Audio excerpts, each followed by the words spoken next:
नमस्कार सभी को, मैं सुनील देग स्वागत करता हूं आपका हिंदी क्लास में। क्रिया अपन पढ़ रहे थे, पहले क्रम के आधार पर पढ़ ले थे अकर्मक और सकर्मक।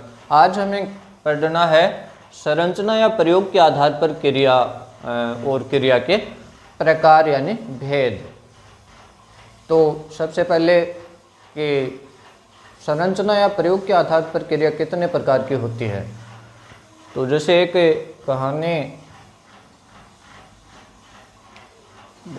कहानी तो मैं भूल गया, चलो ठीक है, एक बार सीधे सीधे देखते हैं। तो क्या 8 प्रकार की होती है, 8 प्रकार की संरचना या प्रयोग के आधार पर क्रिया के जो मानक प्रकार है, अलग अलग पुस्तकों में अलग अलग प्रकार दिए जाएंगे। किसी में 6, किसी में 7, किसी में 8। तो काफ़ी पुस्तकों को पढ़ने के बाद में सारांश यही निकला कि वास्तव में जो मानक रूप में यदि हम संरचना या प्रयोग के आधार पर क्रिया के प्रकार बताएं तो वो 8 होते हैं। 8 प्रकार की क्रिया होती है। पहले प्रकार की क्रिया वो मुख्य क्रिया, दूसरी होती है संयुक्त क्रिया। मुखिया मिलके संसद में बैठते हैं तो वो संयुक्त रूप ले लेते हैं ना।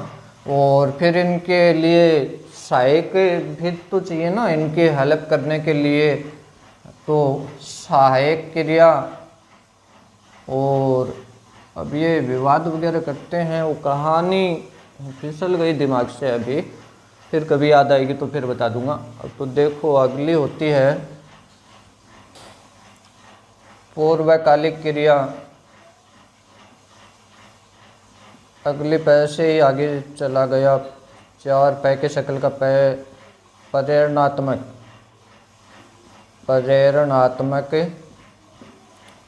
क्रिया। अगली नाम धातु क्रिया। अगली सजातीय क्रिया और अंतिम कृदंत क्रिया। ये 8 प्रकार की क्रियाएं होती हैं संरचना या प्रयोग के आधार पर। अब हमें अपने को एक एक पढ़नी है। अब पहले प्रकार की क्रिया अपन पढ़ते हैं मुख्य क्रिया। तो मुख्य क्रिया किसे कहते हैं कि जिस वाक्य में क्रिया शब्द एक ही होता है और उस एक क्रिया शब्द से ही वाक्य का पूरा अर्थ स्पष्ट हो जाता है, उसे कहते हैं मुख्य क्रिया। तो परिभाषा क्या होगी कि जिस वाक्य में एक ही क्रिया शब्द होता है उसी से वाक्य का पूरा अर्थ स्पष्ट हो जाता है, उसे मुख्य क्रिया कहते हैं। कैसे? जैसे उदाहरणों को देखो। राहुल दौड़ा, राहुल करता, दौड़ा क्रिया शब्द है। इस वाक्य में क्रिया शब्द कितना है? एक ही है। अब राहुल दौड़ा तो अर्थ स्पष्ट हो गया, एक ही क्रिया शब्द है। तो वाक्य में कौन सी क्रिया है? मुख्य क्रिया। सुमित ने यह समाचार पढ़ा, क्रिया शब्द कितना है?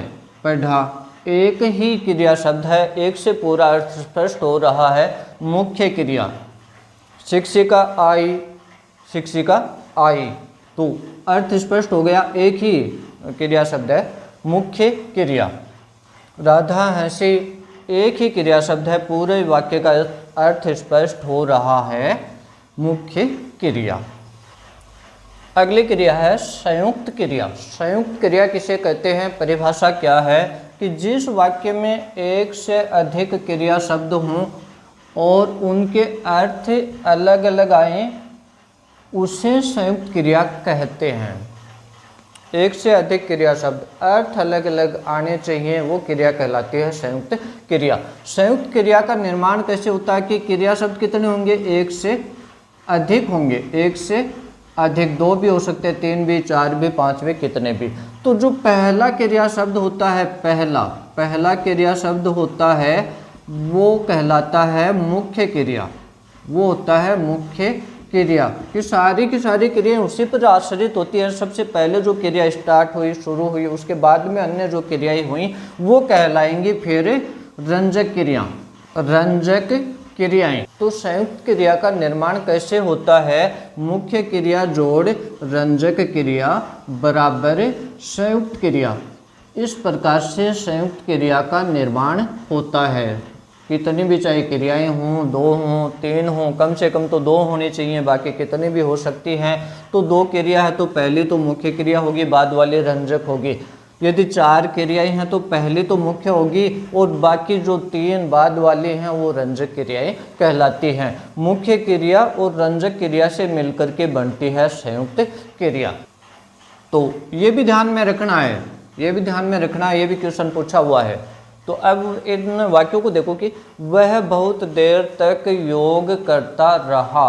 वह बहुत देर तक योग, कर्म हो गया, करता रहा, क्रिया शब्द देखो करता रहा। 2 क्रिया शब्द हैं, दोनों का अर्थ देखो, अर्थ करता करना, रहा रहना अलग अलग आया। तो ये दोनों क्रिया शब्द हैं, ये क्या होंगे? संयुक्त क्रिया।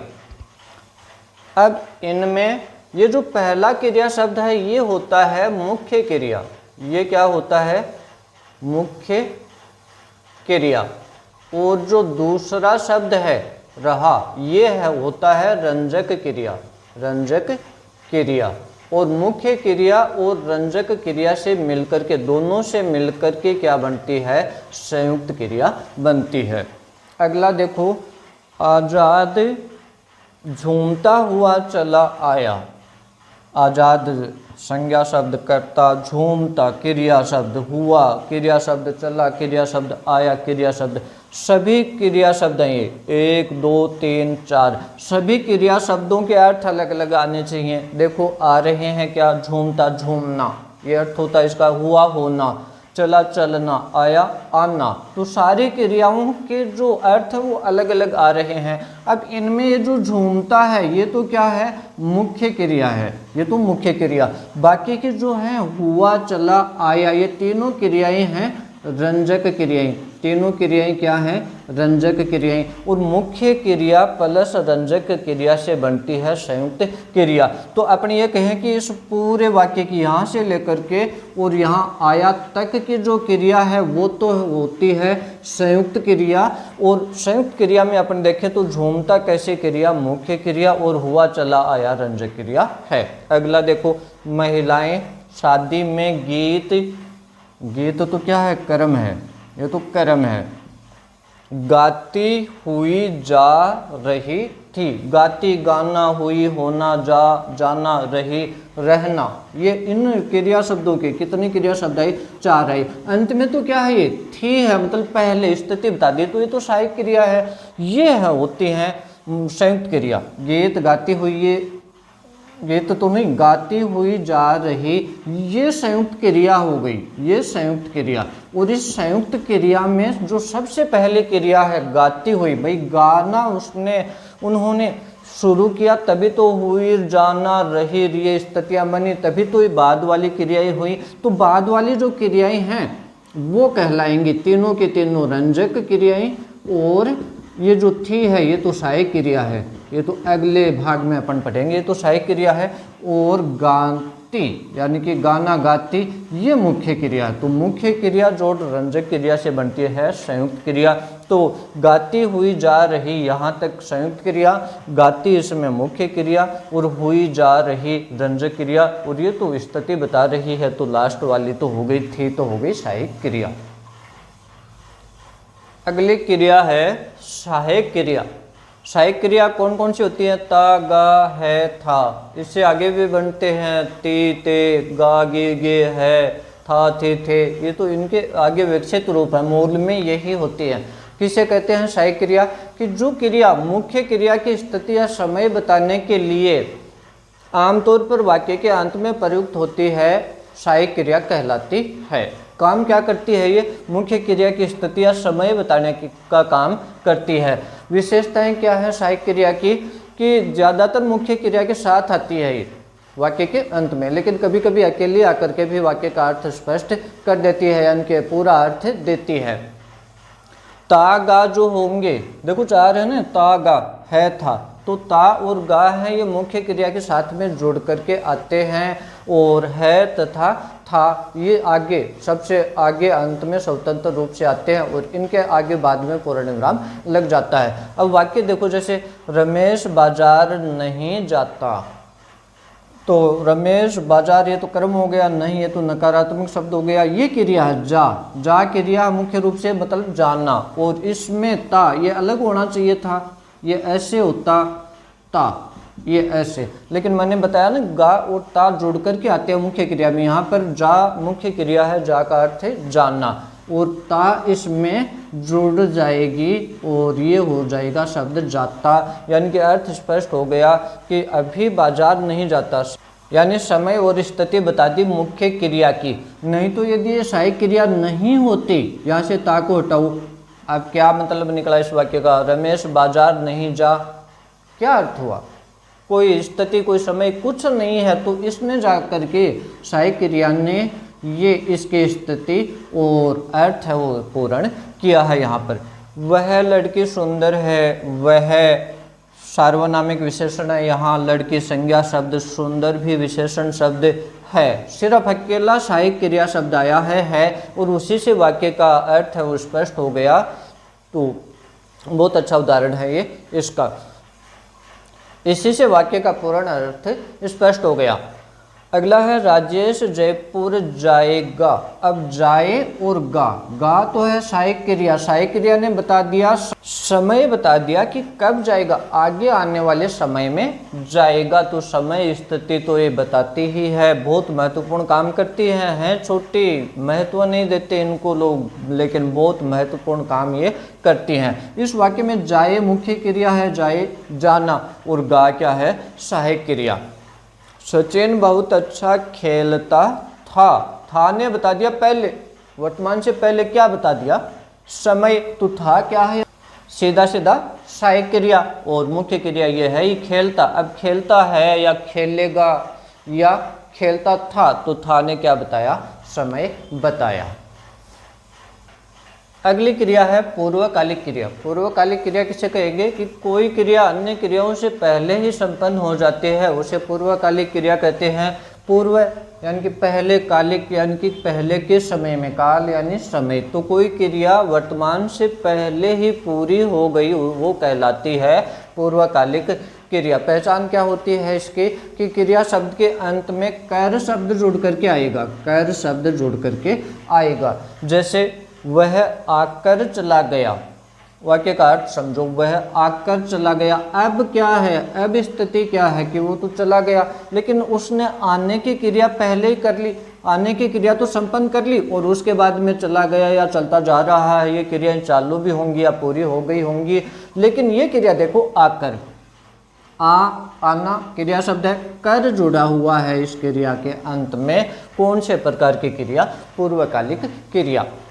हम चाय पीकर पढ़ेंगे, अब पढ़ना है हमें, पढ़ेंगे आगे पढ़ेंगे, लेकिन पहले हम क्रिया कौन सी पूरी करेंगे, चाय पीने की, तो पी का अर्थ पीना क्रिया शब्द, और इसके अंत में जुड़ गया कर, ये हमेशा कर ही लग के आएगा, इसमें वो सीधी सीधी पूर्वकालिक क्रिया हो जाएगी। बालक दूध पीकर सो गया। अब बालक अब क्या कर रहा है, अब वो सोया हुआ है, सोने की क्रिया कर रहा, तो उससे पहले उसने क्या किया, दूध पिया, तो दूध पीने की क्रिया पूरी कर ली, तो पी क्रिया शब्द और इसके आगे कर जुड़ गया पूर्वकालिक क्रिया।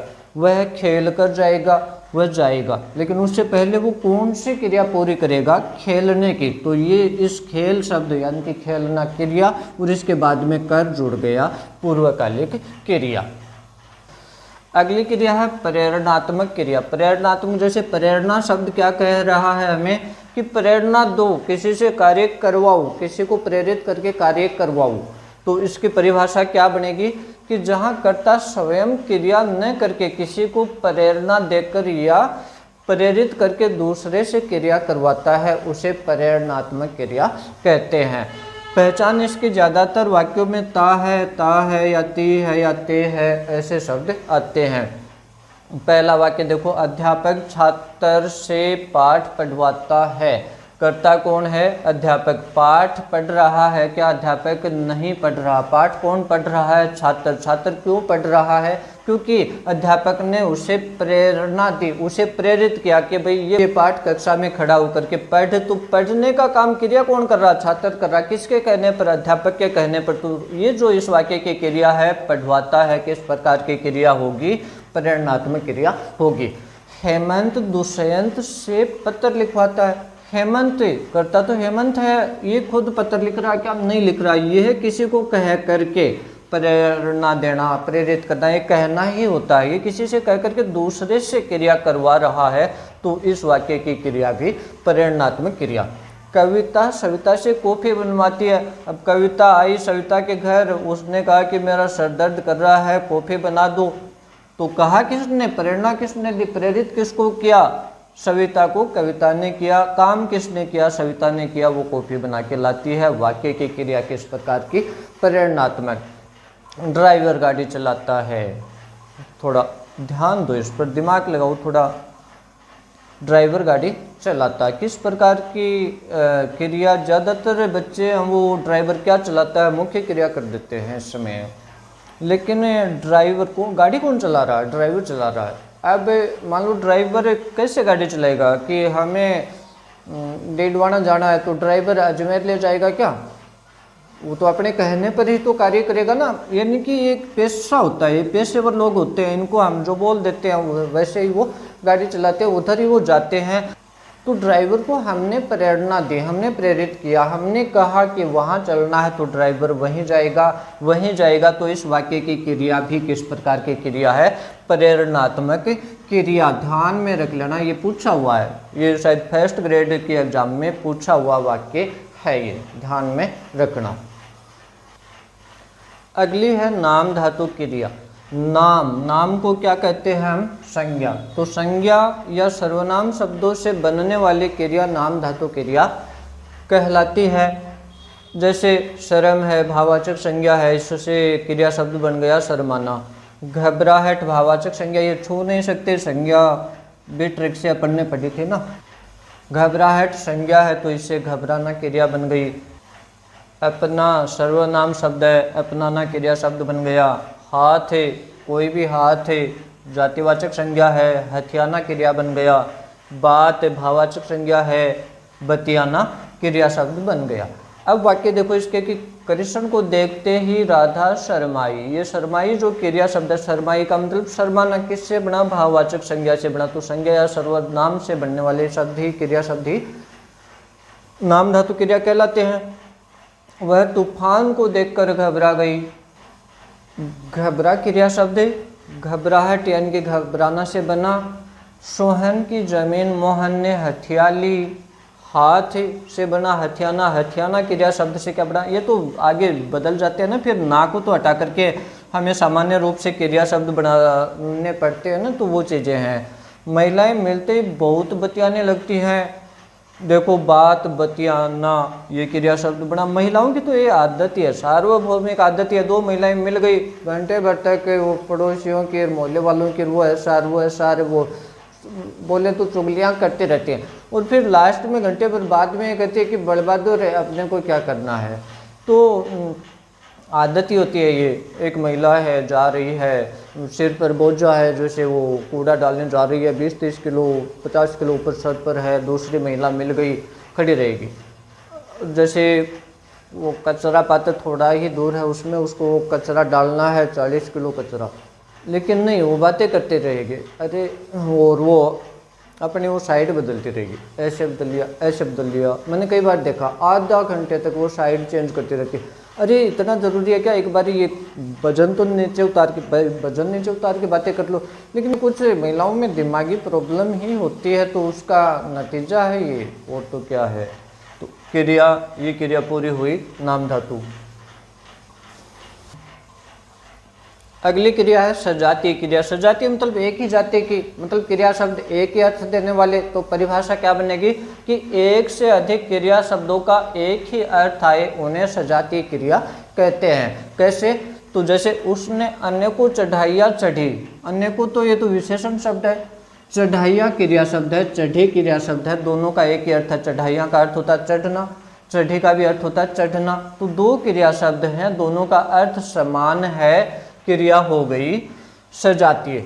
अब ये दो से अधिक क्रिया शब्द अपन पहले भी पढ़ के आए हैं संयुक्त क्रिया में। संयुक्त क्रिया और सजातीय क्रिया में अंतर क्या है कि सजातीय क्रिया में तो जितने भी क्रिया शब्द होते हैं उनका अर्थ एक ही होता है, और संयुक्त क्रिया में जितने भी क्रिया शब्द होते हैं उनका अर्थ अलग अलग होता है। तो वहाँ होती है संयुक्त क्रिया, जो अपन पढ़ के भी आ चुके हैं।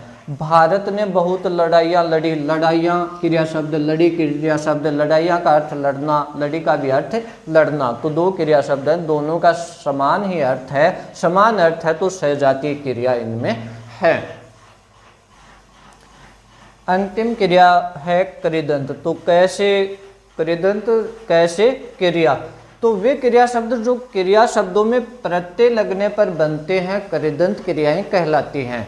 परिभाषा क्या होगी कि वे क्रिया शब्द जो क्रिया शब्दों में प्रत्यय लगने पर बनते हैं उन्हें कृदंत क्रिया कहते हैं। जैसे चल से चलना, चलता, चलती, चलेगी, ऐसे आगे बनते चले जाते हैं। तो ये सारी की सारी क्या है, कृदंत क्रियाएं ही होती हैं, जिनको अपन आमतौर पर काम में लेते रहते हैं, लगभग हर प्राय है हर वाक्य में। तो ये जैसे लिख से लिखना, लिखता, लिखेगी, लिखती या लिखेगा, ये ऐसे बनते चले जाते हैं। तो ऐसी क्रियाएं कहलाती हैं, ये क्रियाएं कहलाती हैं कृदंत क्रियाएं। ये क्रिया टॉपिक अपना पूरा हुआ। उम्मीद है कि समझ में आया होगा। समझ में आया अच्छे प्रकार से तो क्लास को लाइक करें, चैनल को सब्सक्राइब करें। धन्यवाद।